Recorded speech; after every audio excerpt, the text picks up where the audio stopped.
Chris has been exhibiting his work with our gallery since 2016. I'm thrilled to have him here, so please welcome Chris Russell. Hi, and thanks for coming out. So I thought I'd talk first just about the title of the show, which is Ramble. That's defined many definitions, but one of them is a walk for pleasure, typically without a definite route. The word's rooted in Middle English, and the word ramen, which is also to roam. And interesting to me is the French translation is randonnée, which is often referred to a certain type of long-distance bicycle ride. So in this show, each painting represents a certain place, mostly from the past couple of years, places that I've hiked to or biked to and camped at.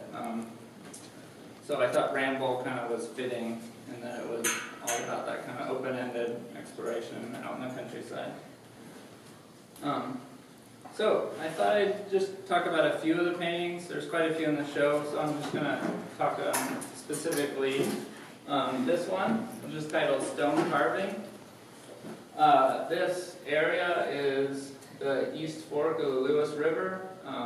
There was a small bridge that I biked over with friends. We were going to camp over by St. Helens, and I was originally drawn to it by the way the water kind of carved out and made these curves in the rock.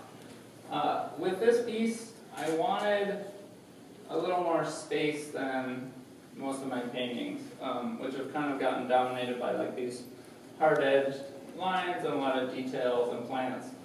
So I wanted a place where I can work a little more fluidly, brushstrokes, and kind of my version of like color field painting.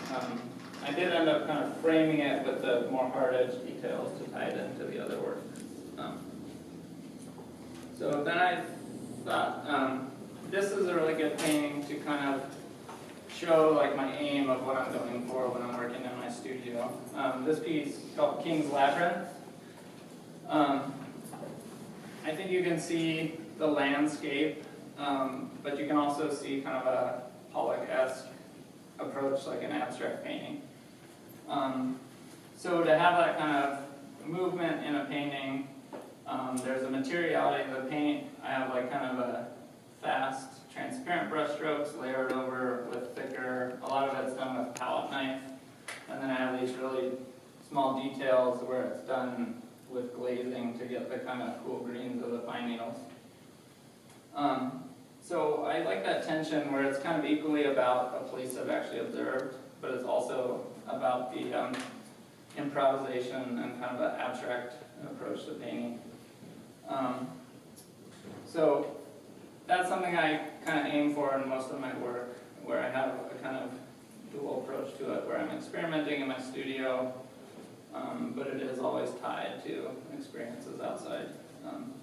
I'm really interested in different ways you get that illusion of depth or three-dimensionality in a painting. I feel like an illusion in painting is still important to me. There's something kind of magic about it. And that magic to me kind of ties to when you're in the landscape. You know it's not really 3D, but that trompe-l'oeil or tricking of the eye kind of translates some of the magic that I kind of find in the environment. So in this show, there's a few things that I did that are kind of new to me.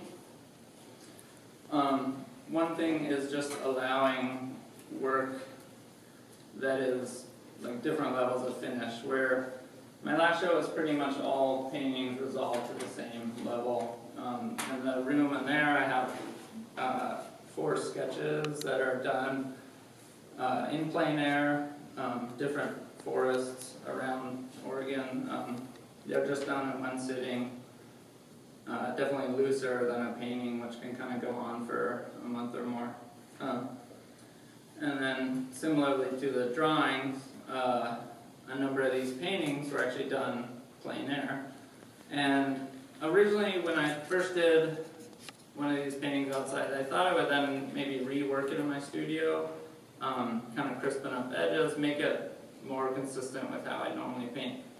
but instead I've decided to just, any painting done outside I've left, as it's just, it's kind of like a product of just that one time, where the light's always changing, you have sunset to work against, and eventually there's enough bugs and things where you just kind of have to stop the painting. So it's really different from a painting like this, where I'm working in my studio, and I start it and I don't really know when I'll be done. Like, it could be weeks or months, and it's resolved when the painting kind of feels resolved, whereas these are, it's like outside forces controlling when I'm finishing it. So I like this contrast. It's totally new to me. Another thing that's new with these small paintings is a few of them were done, and then I did a larger painting of a similar subject.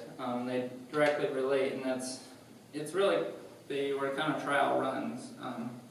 So I tried to get a little more variety in the different climates and landscapes painting in the show. So it was really helpful to do kind of a smaller one, so I could figure out some things before I start the big paintings.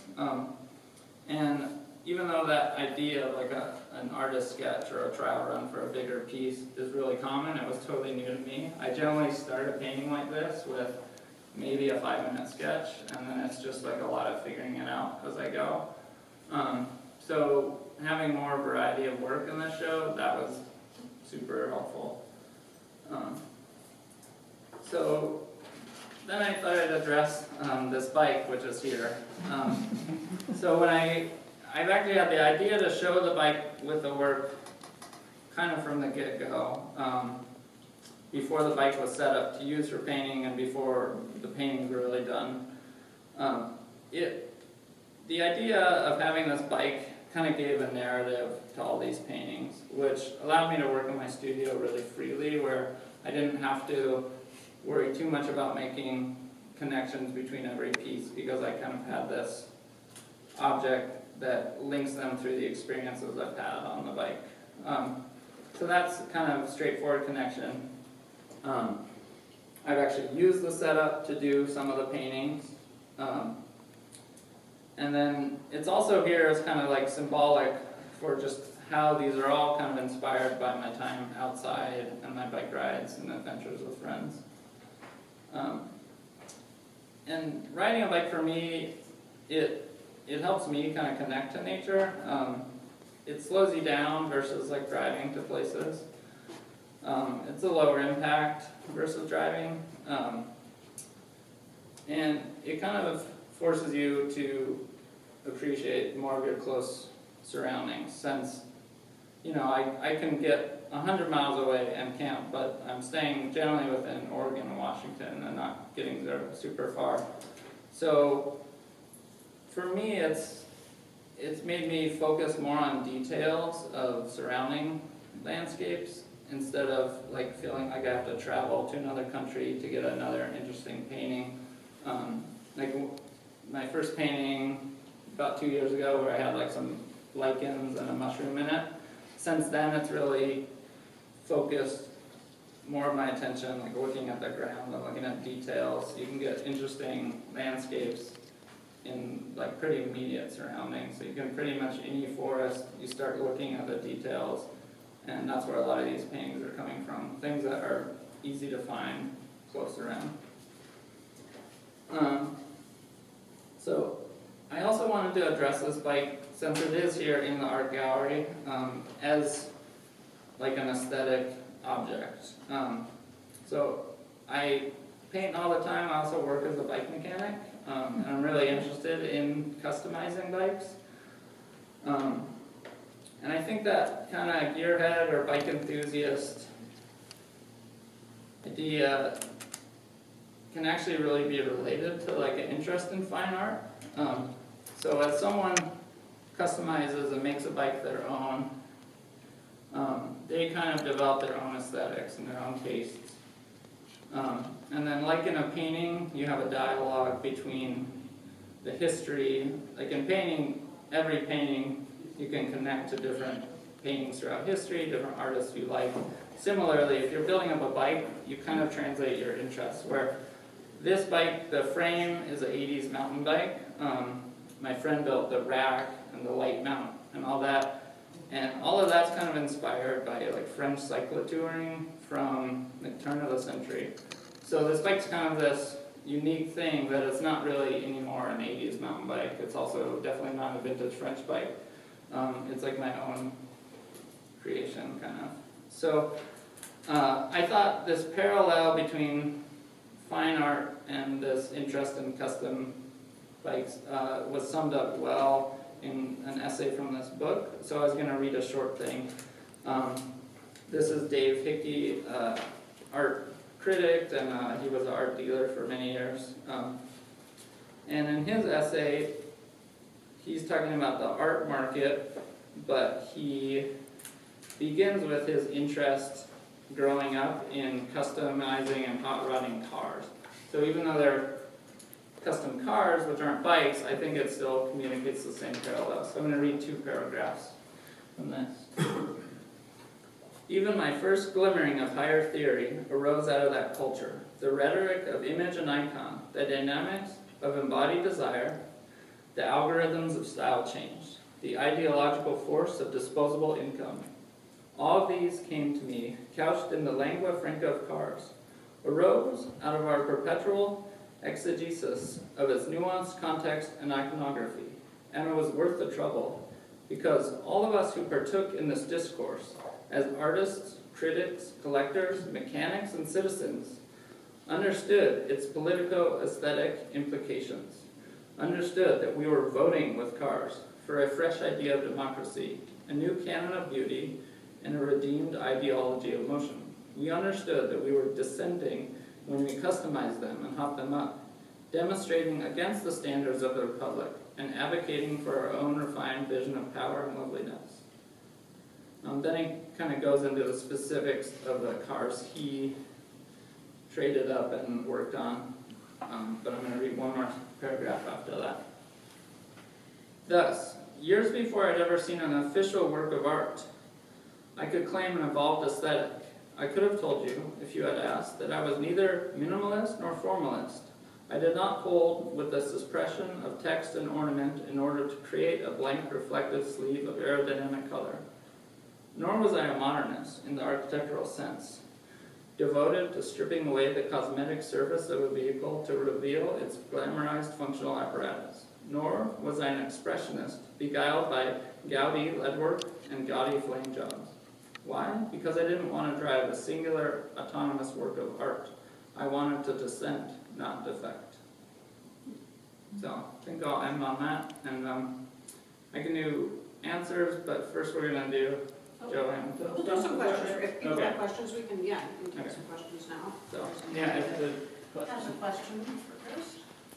And if not, Yeah. Do you want to talk about the difference between the landscape, the sort of intimate view you take of the woods and the plant life and everything, versus what we normally think of as the vista?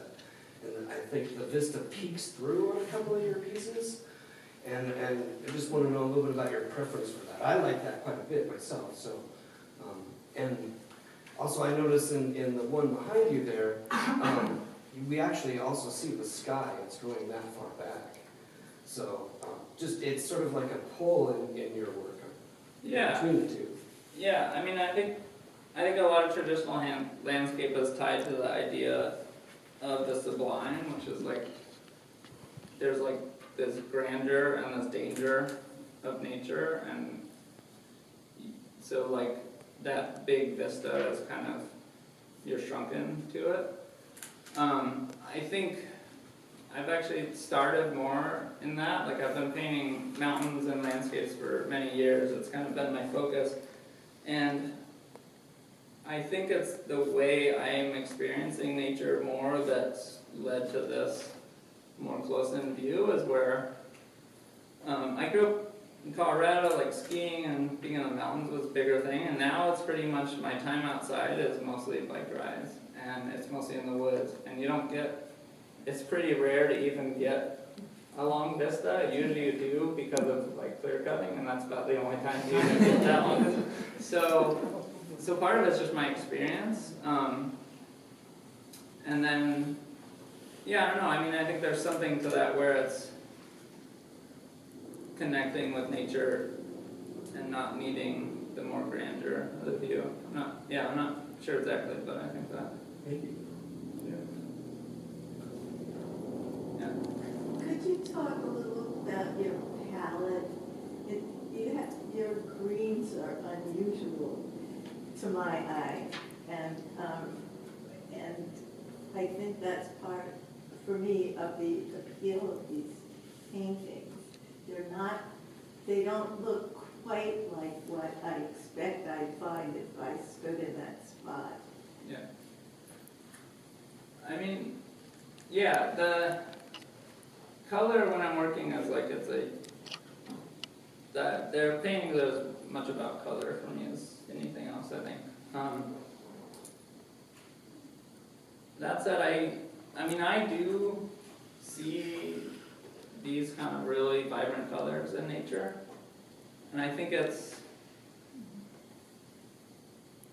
I don't know, I think I probably end up exaggerating them, but it's basically bringing out all these things that I'm seeing, and especially greens in Oregon, like pretty much all green.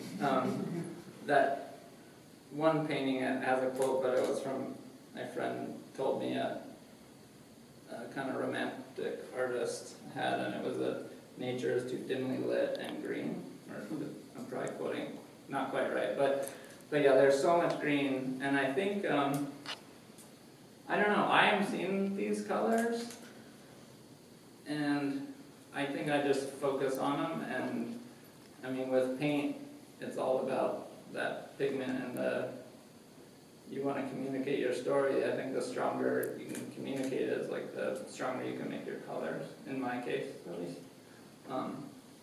So I don't know, I think I just am focusing on that, and I've probably bought every kind of green oil paint. Like if this is really trying to pare down to like a small, because it's heavy, you're carrying it on your bike, and oil paint's not that light. And I think I have 15 greens in just this setup. So yeah, I don't know. So you use most of your colors out of the tube, you just have a lot? It's a lot of mixed. I found, I used to gravitate towards more kind of opaque colors, still mixing them, but now I've found that a lot of the really vibrant colors come from transparent. So like these pine needles were all painted in almost a white and then glazed over with like a viridian kind of blending to like a nickel yellow or something like that. Because I am finding that these transparent colors you get more vibrancy. So, yeah. I'll start. Okay. Do you feel like doing the smaller studies has helped your process? And like, how does that make you feel differently about doing it where you started out just with the bigger paintings? Like, does it make a difference for your process?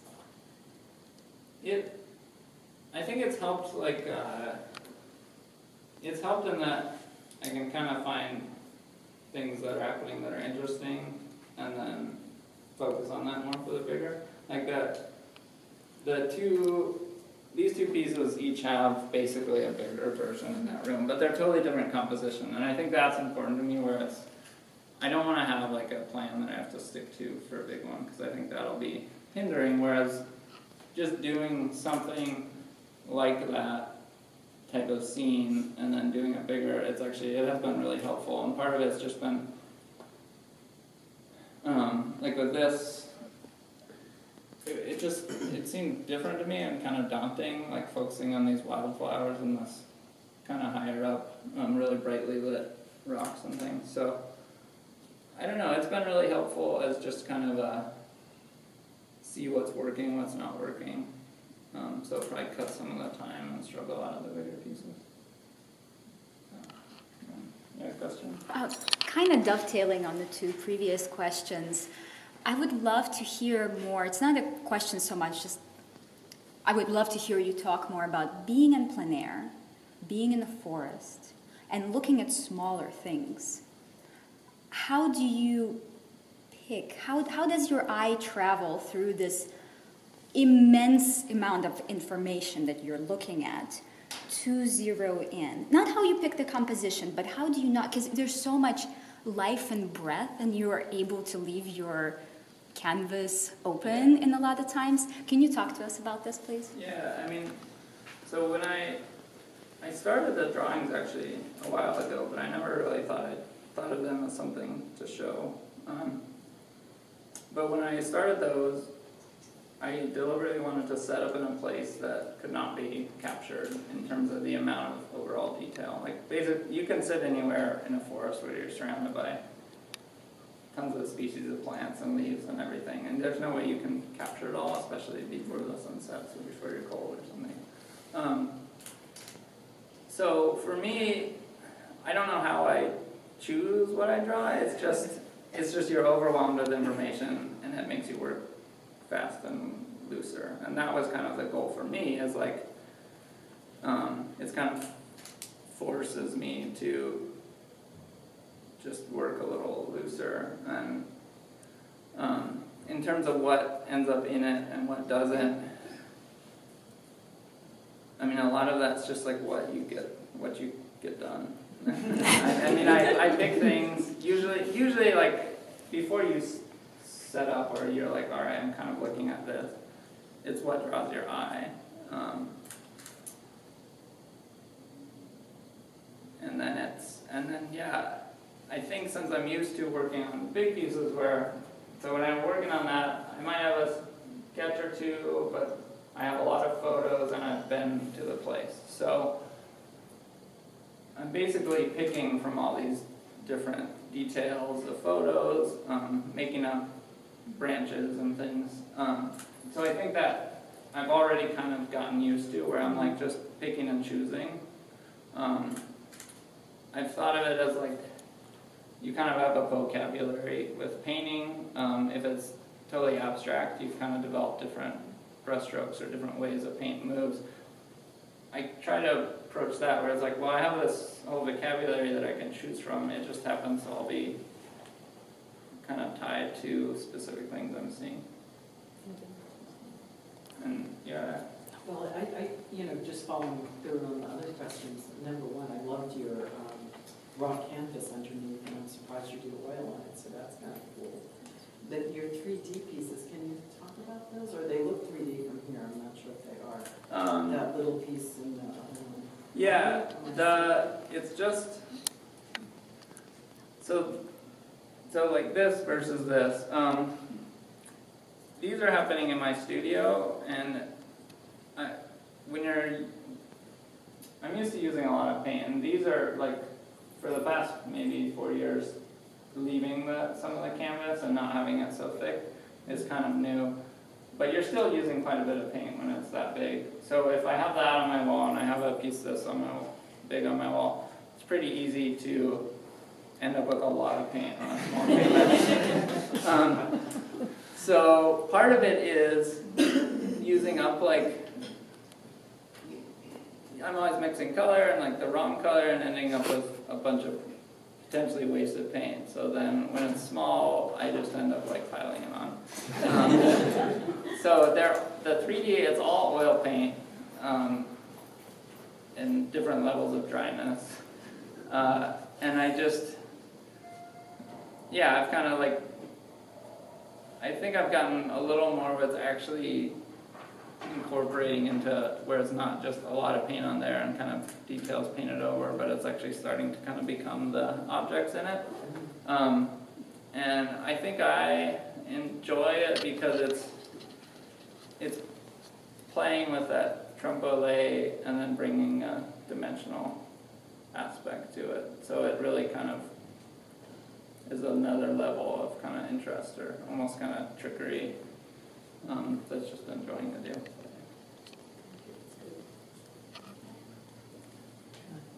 There's one more, take one more question. I assume that the large pieces are done in the studio from beginning to end, correct? Yeah. And the smaller pieces are done plein air? Half of these are plein air and half are actually done in my studio. part of the project of this whole show is this whole setup, which is a custom-made rack by my friend and stuff. And now that this is set up, I'm definitely going to be doing more plein air also. So a lot of work with photography in the past. Yeah. So when I sketch, it's usually pretty quick, and it's just ideas. It's not really, I'm not gonna like look at a leaf I drew and paint it because it's gonna be not a good drawing. So yeah, I work from a lot of photos, and usually I try to be organized in this show where each painting has a stack of probably 30 photos, and they're just rows banded together. When I'm working on this one, I just start going through the stack of all relating to that. Great, thank you. Thank you very much, Chris. So I'm sure you're willing to stick around a little bit after the talk, if that works for you. So if anyone has additional questions, they can certainly talk with Chris after the next talk, which we will get everybody moved downstairs, grab more coffee if you'd like, and we'll meet downstairs.